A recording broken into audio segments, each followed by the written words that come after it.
Hi, this is Diana Price, the Queen of Scream, and we are having a special show tonight. We are chatting with Tate Steinsiek from the show Face Off on Sci-Fi. It's a show about makeup artists, special effects in a competition, and actually he's been on the show twice. He was on once in 2011, and he's back on the Veterans versus Rookie show. So thanks for stopping by tonight, Tate. How are things going? Oh, everything is going fantastic. Staying super busy and definitely enjoying the spoils of the show. It's been a great time. So now, obviously, the show does special effects makeup in general, but I think it's pretty apparent to anybody who has seen your work that you are kind of the horror guy of the season, and obviously have a love of it. Duh. Yeah, absolutely. Any chance that I get to do something grotesque or throw blood on it, I'm all over it. And at times it works against me on the show because apparently V is pretty squeamish towards pretty much everything I create. But I have to stay true to the horror hound in me. Well, she must not be too squeamish to things you create because you did work with her on Superman, correct? Oh, on Spider-Man. Spider-Man, I mean. Yeah, no, I mean she understands that that I know what I'm doing, but when it comes to okay, Tate, conceptualize something, it's going to be horrific. Like in the first episode of this new season, I immediately went to baby eating troll, and her critiques of me were nice, the ones that made it to camera, but the ones off screen were more like her coming up, grabbing me by the shoulder, shaking her head and saying, Tate, what the hell was that silicone baby thing? That was disgusting. And I'm like, yeah, I know. I thought it was a compliment, but that's not where she was going with it. Well, they brought you back, so hey, I think she loves you. Yeah, V, she's my girl. She's an amazing artist, an amazing lady, and she's been great to me ever since the first season. And actually, before, the funny thing is, I did like a Canadian version of Face Off back in like 2008, and she was. I won that, and my prize was to fly out to the set of Pirates of the Caribbean where she was coordinating, and so V and I had a working relationship before Face Off. So yeah, she's an amazing lady. Always been great to me. Oh, so you guys have had kind of an ongoing relationship for a while. So yeah, she keeps in touch. She's a good lady. She seems like kind of the motherly judge on the show. Mhm. I realize she's the only female judge, but she does have. She's like, oh, honey. Yeah, she can do things at times. She'll depart from her character, and you'll see the real V. She definitely finds a love for each of us in that sort of motherly kind of way. But when it comes to busting balls, she's the first one to do it too. So. You can't depend on the motherly thing every episode. Would you say that when push comes to shove, she's maybe even a little tougher than Glenn Hetrick? Glenn is expectedly tough. When he opens his mouth, you brace yourself for the oncoming tsunami.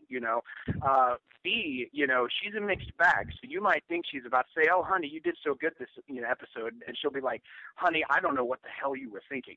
So, it's a little bit harsher criticism coming from her because you don't know which angle she's going to come at you. Yeah. So now, coming back for the second season, how do you feel your work is being, do you feel like you're being appreciated? Because I know that so far this season, it seems like maybe you're being a little overlooked. Some fans think that. I mean, do you think that's part of the drama of the show, or is it just that the competition is that darn tough this time around? Well, unfortunately, it's all subjective. And if there was more of a horror person on the panel, maybe if we had like a Tom Savini or a Greg Nicotero, I feel like I would be in a good place every week, but we don't have that. Glenn, he has a horror background, but, he does things for like Lady Gaga now. And V obviously is more of the fantasy oriented person. And Neville, he's just he's an amazing creature designer, but he comes more from that graphic design angle. So me being the horror kid that I am, and I have to do that, that's, I can't take an opportunity to create something and do something that doesn't satisfy me artistically, So it's difficult. I think that a lot of times staying true to my artistry, it works against me because I have to do something creepy. That's just the nature of what I am. I do agree. There were, the first couple of episodes, I walked out on that stage, confident that I was going into top looks, just from not only from an aesthetic point of view, but just actual execution. I would get a ridiculous amount of work done. It would all be well sculpted, well applied, head to toe character, what I felt was camera ready, and it just wasn't what they were looking for.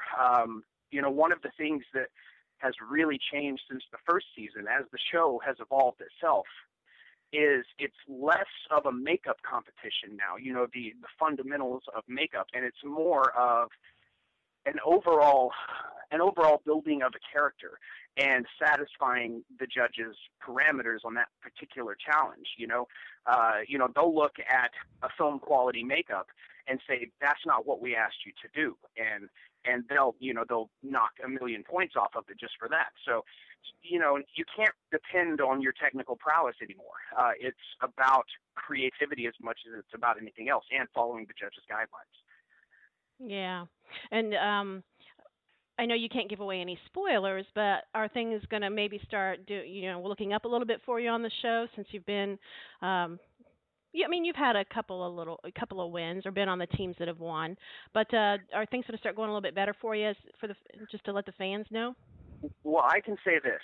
The things that I have upcoming trump everything that I've done so far. I fall back into sort of the stride of things.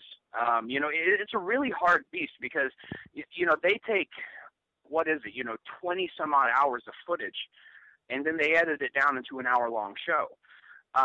Not to mention 20 hours of footage from, 8 different cameras. I mean, it's a ridiculous amount of work that's actually going in the shop. So, the audience doesn't always see how hard it is, and a lot of the things that we have to deal with. These are things that, if I were to get a script from someone, using, for example, let's say, the pumpkin character that Miranda and I won, I would bid that out in, minimum a month's worth of time, just for concept design and getting things flawless and perfect sculpts.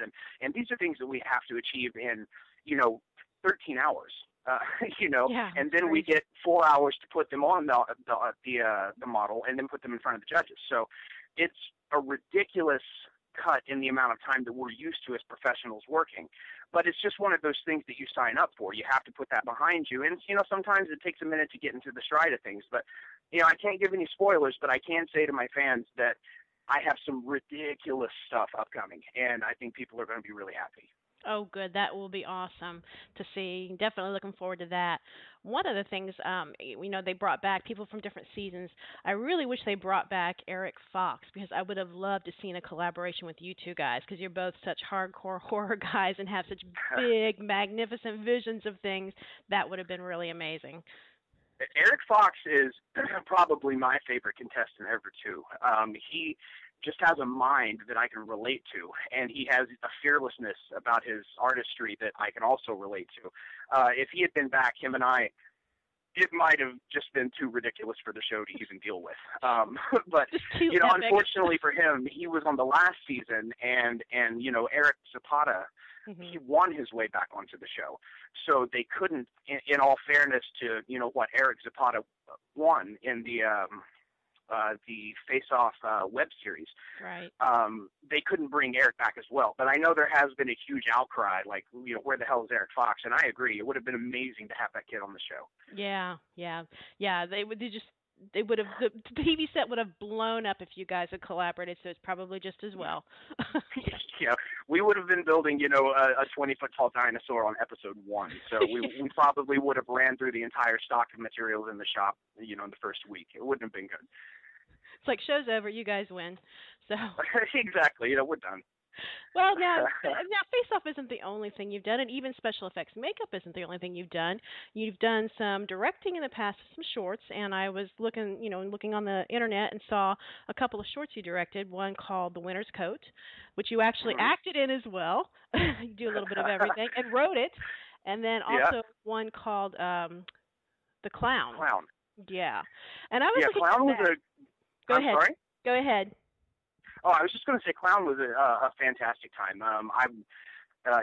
It was that film came about. I won a screenwriting contest produced by Boost Mobile, and my prize was I was awarded a budget to create a short film, and there were I think 3 other people that were awarded the same budget, and then we competed via audience vote at the 2008 Screamfest Awards in Hollywood, and mine won, which, you know, I got my own golden Screamfest skull, which is amazing. It's one of my prized possessions, won 10 grand, and you know, it was really cool.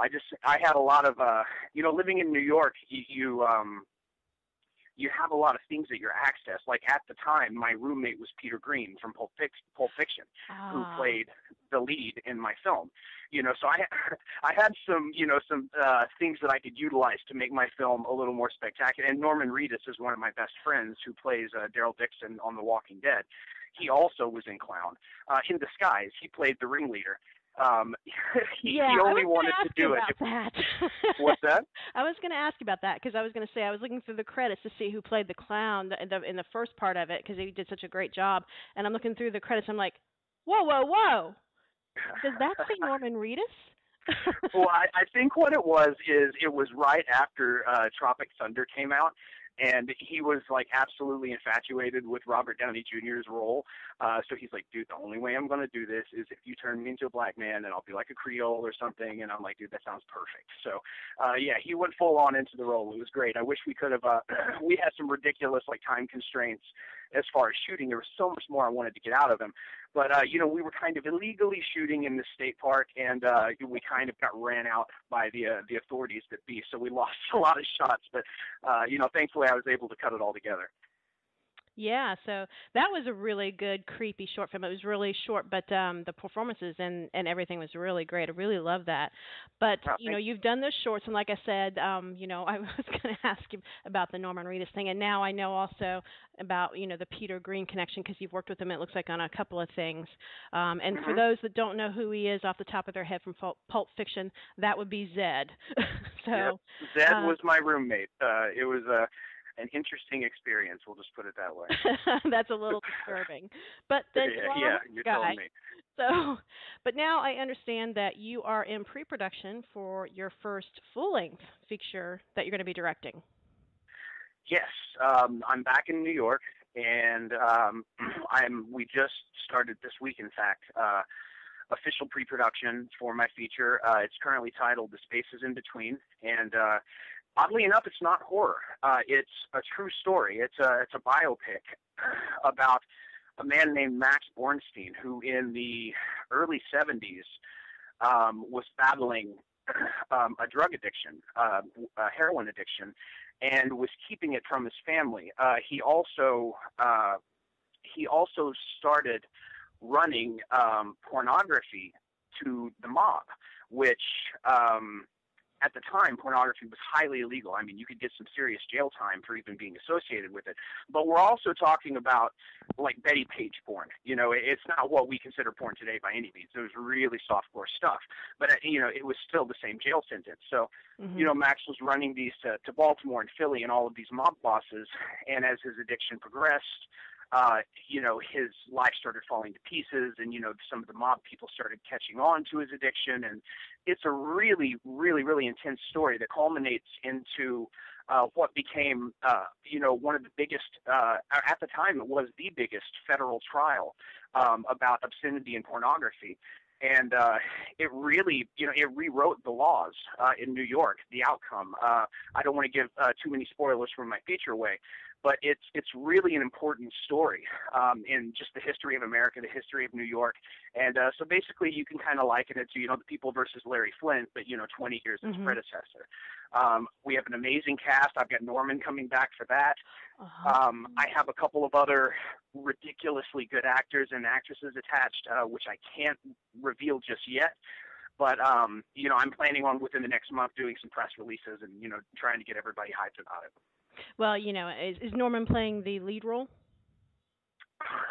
No, Norman's role, we'll just say it's very suiting for him. I can't give too much away at this early date, but he's going to be utilized rather well.